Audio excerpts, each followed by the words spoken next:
Should I do a roll-up in this industry or not? That's what we're going to talk about today. We're going to talk about the 3 things you need to be thinking about in terms of roll-ups. My name is Walker Diable. I am the best-selling author of Buy Then Build, creator of the Acquisition Lab. I've consulted on over 300 acquisitions, hundreds of millions in transaction value, and I've been doing acquisitions for about 20 years. So today what I want to talk about is how to think about roll-ups, how to think about holding companies. Is it something that you should be doing or not? Okay, so the first thing is, what is a roll-up? Okay, a roll-up is not a random portfolio of businesses. If you think about Berkshire Hathaway as someone who has a whole bunch of different companies, that's not what a roll-up is. A roll-up is, I'm looking at one industry vertical and we're going to go in and proactively consider growing, buying a platform company and then, adding on specific acquisitions on top of it to build a larger company all doing the same thing, okay? So the first component of roll-ups is really just sector dynamics, okay? And sector dynamics kind of mean what does the landscape of that industry or market look like, right? So number one, you need a steady flow of acquisitions, right? And you need a steady environment to pursue them. So, what you're looking for is there cyclicality in the business or not, okay? In other words, you need to be able to do acquisitions, and so you need that sort of like recurring revenue or very steady annual revenue so that those earnings can be used to continue to grow in a very calculated manner, right? Next is there large-scale technological disruption or alternatives kind of coming in from the side, right? So, something I always think about, like window washing, snow plows, these types of businesses don't really have any kind of technological innovation that's coming in that's going to eliminate the need for us to be able to see out of a window or be able to clean the window, right? It's just sort of what it is, or corporate cleaning or something like that, as an example. Whereas, you look at, when I was growing up, we used to pull in and actually use the film from our cameras. We'd drop them off at these little kiosks, and then we'd come back an hour later or so, and they would have all of our photos sort of printed out. But the digital camera obviously took that whole billion-dollar industry and wiped it out almost in like a single year. I mean, I've never seen anything like that, but that's a perfect example of the epitome of a technological disruption that's coming in. You don't want to be in businesses with those types of sector dynamics.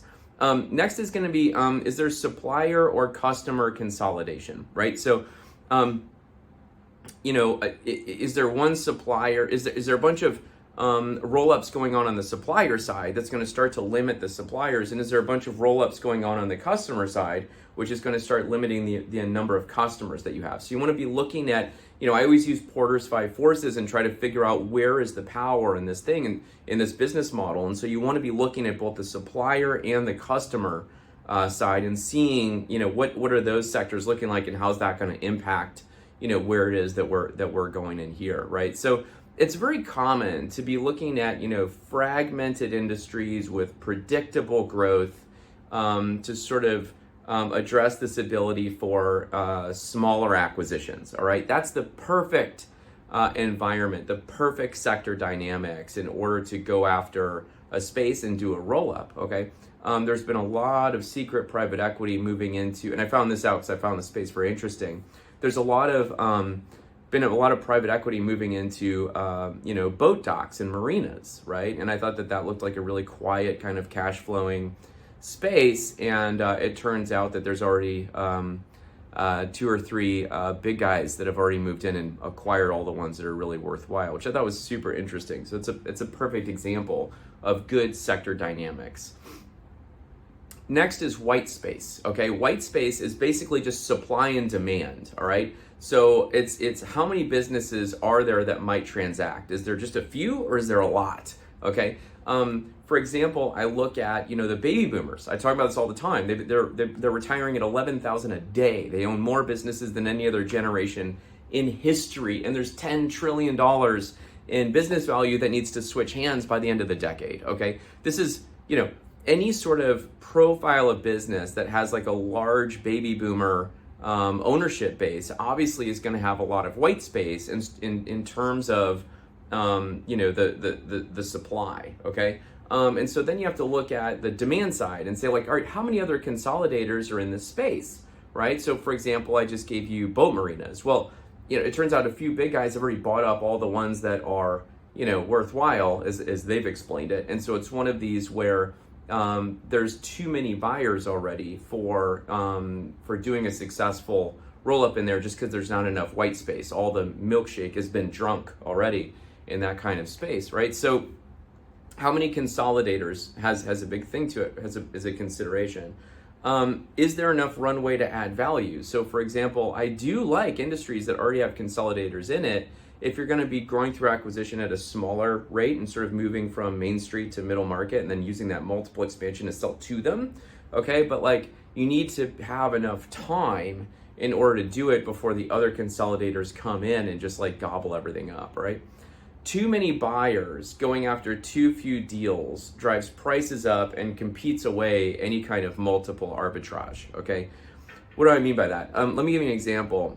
In 2020 to 2022, the fulfilled by Amazon space was overtaken by Amazon aggregators, okay? And pretty quickly, they had raised about $12 billion for small acquisitions in a very short period of time. I was actually brokering a lot in that space at that time, and I just saw middle market deal structures come in. I saw, offers going up and up and up. I saw more and more deals not closing because people were needing to offer so much just in order to win the deal, in order to lock it up and sort of make decisions later, right? It was a terrible time. They completely came in and bombed the industry. I knew it was going to be very, very temporary. I didn't expect it to last as short as it did, but there was too much money, there was too many buyers, and there's too few sellers for the demand. Okay, so this is poor white space, and those that came in late were just frankly screwed. And now there's consolidation going on of the consolidators at that point, right? So the white space dictates a steady environment that is required to pursue a successful roll-up strategy. So in addition to sector dynamics and white space, okay, the thing that I need you to do is I need you to actually start with a roll-up strategy in mind, okay? I don't want you to have this as an afterthought. I don't want you to be like, look, I'm just gonna buy one company, and then, after I buy that one company, then I'm gonna go out and buy like 24 of them. Like, that's a bad way to think about it, because as you go after that one, okay, the way that you're gonna take down that one and maybe the next one or two is very different than if you're actually proactively going in to do an actual roll-up, okay? The big difference is that you're running it more like private equity. You're running it more as an allocator of capital. You're raising money. You've got operators and all the rest of it. So you've got a thesis. You need a thesis, and you need your capital first. Then you're going to start, right? So the first thing you need is a team. Who's on the team? Who are the people that are going to actually execute this roll-up? It's not like I bought a company and, oh, I've got my guy in here, and so we're going to go do it together. That's an afterthought, okay? It needs to be much more deliberate. So I want your team together. Okay, I need the sector dynamics and the white space outline for the industry, which we just went through.